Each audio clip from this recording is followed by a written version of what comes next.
বড় হলে মনটাকে অনেকটা মেরে ফেলতে হয়, তবেই বাঁচা যায়। ভেবেছিলাম তুই পেরেছিস, এখন দেখছি পুরোটা পারিসনি, তবে পেরে যাবি, আর পেরে গেলেই শান্তি। তোমার মতো। আসছি।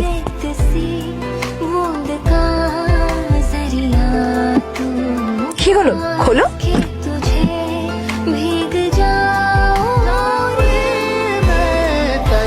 কিছু বলবে মনে হয় তা? भाभी जी आपने कभी फिल्म में काम किया है? ফিল্ম? আমি তো স্কুল টিচার।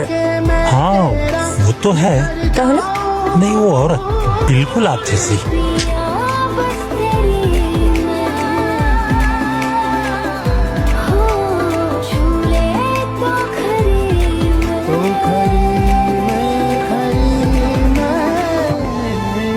হ্যাঁ অলরেডি। বলো কি করছিলি? কি আবার করব, মুভি এখনো ফেরেনি।